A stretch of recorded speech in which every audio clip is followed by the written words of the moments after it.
में एक चीज़ मुसलसल वाज़ेह हो रही है कि अमेरिकी सदर ट्रंप जब भी मशरिक़ वस्ता में किसी नए सिफारती मुआहदे या बातचीत का इंदिया देते हैं तो खत्ते में कशीदगी बढ़ जाती है। वाज़ेह रहे कि दिसंबर 2024 में शाम में सदर बशार अल असद की आमरीत का खात्मा होने के बाद से बागियों की हुकूमत कायम है और इस हुकूमत को खत्ते में सऊदी अरब और तुर्की जैसे ममालिक की हिमायत हासिल है। जबकि मई में जब अमरीकी सदर ट्रंप ने मशरिक़ वस्ता का दौरा किया था तो उस दौरान उनकी सऊदी अरब में शाम के नए सदर अहमद अशरफ से खुसूसी मुलाकात हुई थी और इस दौरे के दौरान ट्रंप ने शाम पर कई सालों से आयद पाबंदियाँ भी ख़त्म करने का ऐलान कर दिया था, जो उन्होंने गुज़श्ता माह बाज़ाब्ता तौर पर ख़त्म भी कर दिए थे। इसके अलावा ये खबरें भी सामने आई कि अमेरिका शाम और इसराइल के दरमियान खुफिया मुज़ाकरात भी करवा रहा है ताकि दोनों ममालिक के ताल्लुकात कायम हो सकें। मगर ऐसे में अब इसराइल बाज़ाब्ता तौर पर शामी हुकूमत के अहदाफ को निशाना बना रहा है। इससे पहले ट्रंप ने इक़्तिदार में आने के फ़ौरन बाद ईरान के साथ जौहरी मुज़ाकरात का आगाज़ किया था और इस सिलसिले में उन्होंने अपने अहम यूरोपियन इत्तेहादियों तक को बाईपास कर दिया था। मगर उन्हीं मुज़ाकरात के दौरान गुज़श्ता माह जून में इसराइल ने ईरान पर हमला कर दिया और फिर आखिर में ट्रंप के हुक्म पर अमेरिका खुद भी इस जंग में शामिल हो गया। फिर ईरान के साथ जंगबंदी हो गई थी तो ट्रंप ने ऐलान कर दिया कि इसराइल ने गाज़ा में जंगबंदी की तजवीज़ पर इत्तेफाक कर लिया है, मगर जंगबंदी नहीं हो सकी। इसके साथ गाज़ा में इसराइली जारियत शिद्दत इख्तियार करती। एक बार फिर अमेरिका और उसके यूरोपियन इत्तेहादी ईरान पर जौहरी मुआहदे के लिए दबाव में इजाफा कर रहे हैं। हालांकि ये वही मुआहदा है जिससे खुद ट्रंप ने अमेरिका को एकतरफा तौर पर निकाल दिया था। अमेरिकी न्यूज़ वेबसाइट एक्सियोस की रिपोर्ट के मुताबिक 3 बाखबर ज़राए ने इस बात की तस्दीक की है कि अमेरिकी वज़ीर ख़ारजा मार्को रूबियो की फ्रांस, जर्मनी और बरतानिया के वज़राए ख़ारजा से होने वाली एक टेलीफोनिक गुफ्तगू में ईरान के साथ जौहरी मुआहदा तय करने के लिए अगस्त के आखिर को गैर रस्मी डेडलाइन के तौर पर मुकर्रर करने पर इत्तफाक हो गया है। ज़राए के मुताबिक अमेरिकी वज़ीर ख़ारजा मार्को रूबियो और यूरोपीय ममालिक के वज़राए ख़ारजा के दरमियान होने वाली फ़ोन कॉल का मकसद ईरान से मुतालिक स्नैपबैक पाबंदियों और जौहरी सिफारतकारी के आइंदा लाहेअमल पर मुश्तरका हकमत अमली तय करना था। 2 ज़राए के मुताबिक यूरोपीय ममालिक अब आइंदा दिनों में ईरान से बातचीत करेंगे और इसे ये पैगाम देंगे कि अगर वो दुनिया को अपने जौहरी प्रोग्राम पर मुतमईन करने के लिए मुनासिब इक़दाम करे तो वो स्नैपबैक पाबंदियों से बच सकता है। रिपोर्ट में मज़ीद लिखा है कि ईरान और इसराइल के दरमियान हालिया जंग के खात्मे के बाद ट्रंप इंतज़ामिया एक नए जौहरी मुआहदे के लिए मुज़ाकरात दोबारा शुरू करने की कोशिश कर रही है। फ्रांस, जर्मनी और बरतानिया, जिन्हें E3 भी कहा जाता है, इसराइल के कुछ हुकाम को ये खदशा जाहिर कर चुके हैं कि कहीं ट्रंप इंतज़ामिया यूरोपीय ममालिक पर दबाव ना डाले कि वो स्नैपबैक पाबंदियाँ आयद न करें ताकि मुज़ाकरात को नुकसान न पहुँचे। लेकिन गुज़श्ता हफ्ते इसराइली वज़ीर आज़म नेतन्याहू ने जब व्हाइट हाउस का दौरा किया तो उन्होंने अमेरिकी सदर ट्रंप, अमेरिकी वज़ीर ख़ारजा मार्को रूबियो और ट्रंप के खुसूसी नुमाइंदे स्टीव विटकॉफ से मुलाकात में वाज़ेह तौर पर कहा कि अमेरिका को ईरान पर दबाव डालना चाहिए। नेतन्याहू ने कहा कि ईरान को साफ बता देना चाहिए कि उनके पास वक्त कम है और अगर वो नया मुआहदा चाहते हैं तो फौरी कदम उठाएं, वरना पाबंदियाँ दोबारा लग सकती हैं। एक इसराइली एहलकार के मुताबिक हमें महसूस हुआ कि ट्रंप और उनकी टीम हमारी बात से मुत्तफ़िक हैं, जबकि एक आला अमरीकी एहलकार ने बताया कि ट्रंप इंतज़ामिया स्नैपबैक पाबंदियों के नफाज की हामी है और इसे ईरान के साथ मुज़ाकरात में एक मौसर दबाव के तौर पर देखती है। अमरीकी एहलकार के मुताबिक सदर ट्रंप ईरान की तरफ से मुज़ाकरात में ताख़ीर पर सख्त नाराज़ हैं। इसी तरह ट्रंप के खुसूसी नुमाइंदे स्टीव विटकॉफ ने ईरान को वाज़ेह किया था कि आइंदा तमाम बातचीत बराह रास्त होगी ताकि गलत फहमियाँ ना हो और अमल तेज़ हो सके। और फिर उसके बाद यूरोपीय ममालिक ने ईरान को मुआहदे के लिए डेडलाइन भी दे दी। बरतानवी अखबार दी गार्डियन के मुताबिक यूरोपियन यूनियन ने ऐलान किया कि अगर ईरान ने 29 अगस्त तक अपने जौहरी प्रोग्राम को महदूद करने के लिए कोई पेशरफ ना दिखाई तो उस पर अक़वाम मुत्तहिदा की पाबंदियाँ दोबारा लगाने का अमल शुरू कर दिया जाएगा।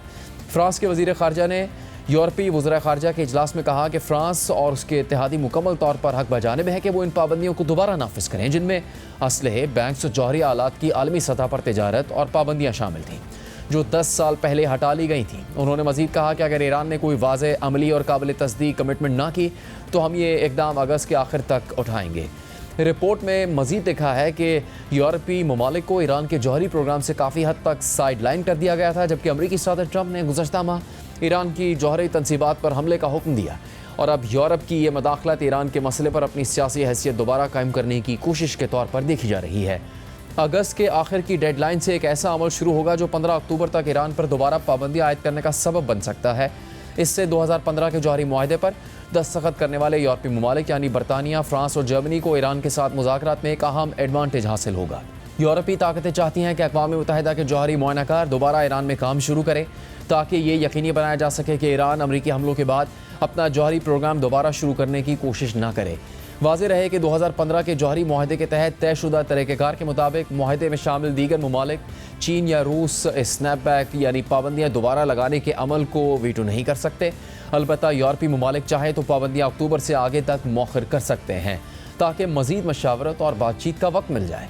इसी तरह अमेरिका जो 2018 में जौहरी मुआहदे से अलग हो चुका है, वो भी अब बरतानिया या फ्रांस के किसी इकदाम को वीटो करने का इख्तियार नहीं रखता और पाबंदियाँ दोबारा आयद करने का अमल अक़वाम मुत्तहिदा के चार्टर के तहत शुरू किया जाएगा, जिसके नतीजे में अक़वाम मुत्तहिदा की 6 करारदादें दोबारा खुद ब खुद नाफिज हो जाएंगी। इन करारदादों में एक अहम शर्त यह होगी कि ईरान को यूरेनियम की अफजूदगी और इसकी प्रोसेसिंग से मुतालिक तमाम सरगर्मियाँ फौरी तौर पर बंद करनी होंगी।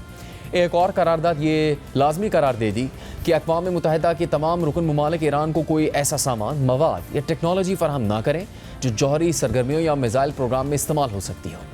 यूरोपीय यूनियन ने ईरान को मुज़ाकरात के लिए डेड लाइन दे दी है, जबकि रिपोर्ट्स के मुताबिक ये डेड लाइन अमरीकी वज़ीर ख़ारजा की अहम यूरोपीय ममालिक के रहनुमाओं से गुफ्तगू के बाद सामने आई। लेकिन दूसरी तरफ अमरीकी सदर ट्रंप कह रहे हैं कि वो ईरान के साथ बातचीत करना चाहते हैं, लेकिन उन्हें बात करने की कोई जल्दी नहीं, क्योंकि अमरीका ने उनकी न्यूक्लियर साइट तबाह कर दी है। Iran, have you seen any progress in talks with Iran? We haven't really heard about that in a while. We want to talk. I'm in no rush to talk. They would like to talk. I'm in no rush to talk because we obliterated their site. They'd have to start all over. In fact, it's obliterated to the point that it's not usable anymore. They'd have to pick a different mountain. That mountain is so blown up inside and so unstable that they would have to pick a different mountain. Our people really did the job. ऐसे में अब Iran ने पेशगी शराइत के बगैर किसी भी तरह के मुज़ाकरात से इनकार कर दिया है। रॉयटर्स के मुताबिक ईरान की पार्लियामेंट ने कहा है कि अमेरिका के साथ जौहरी मुज़ाकरात उस वक्त तक दोबारा शुरू नहीं किए जाएंगे जब तक कुछ पेशगी शराइत पूरी ना हो। ईरानी पार्लियामेंट की जानिब से जारी इस बयान के मुताबिक जब अमेरिका मुज़ाकरात को एक ऐसा हथियार बनाता है जिसके ज़रिए वो ईरान को धोखा दे और सेहूनी हुकूमत के अचानक फ़ौजी हमले को छुपाए, तो ऐसे में बातचीत पहले की तरह नहीं की जा सकती। पहले शराइत तय करना ज़रूरी है और जब तक वो मुकम्मल तौर पर पूरी ना हो नए मुज़ाकरात मुमकिन नहीं। रॉयटर्स के मुताबिक इस बयान में ये वाज़ेह नहीं किया गया कि पेशगी शराइत क्या है, लेकिन ईरान के वज़ीर ख़ारजा अब्बास इराक़ची इससे पहले कह चुके हैं कि मुज़ाकरात से पहले ये ज़मानत दी जाए कि ईरान पर दोबारा हमला नहीं होगा। इसके अलावा आज ईरान के सुप्रीम लीडर आयतुल्ला ख़ामनाई का भी एक अहम बयान सामने आया है। ख़ामनाई के वेबसाइट पर जारी एक एलामिया के मुताबिक आज आयतुल्ला अली ख़ामनाई ने ईरान की अदलिया के सरबराह और मुल्क भर के आला जजेस से मुलाकात के दौरान कहा है कि ईरान किसी भी मैदान में कमज़ोर फरीक बनकर दाखिल नहीं होगा। हमारे पास दलील भी है और दिफाई ताकत भी, लिहाजा चाहे सिफारती मैदान हो या मैदान जंग हम हमेशा ताकत के साथ दाखिल होंगे।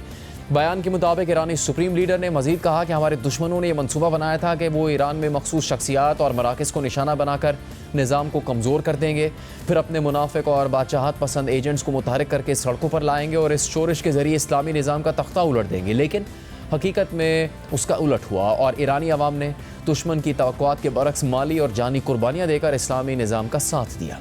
दूसरी जानिब गाज़ा में भी इसराइली हमले बिला तातुल जारी हैं और आज सुबह से होने वाले इसराइली हमलों में अब तक कम से कम 51 फ़लस्तीनी शहीद हो चुके हैं, जिनमें इमदाद की तलाश में खड़े 21 फ़लस्तीनी भी शामिल हैं जो अमेरिका और इसराइल के ज़ेर इंतज़ाम चलने वाले मतनाज़े इमदाद की तकसीम के मराकज़ में शहीद हुए। इसी तरह इसराइली फोर्सेस गाज़ा में निहत्ते फ़लस्तीनी शहरियों पर हमलों में कमर्शियल ड्रोन्स का इस्तेमाल कर रही हैं।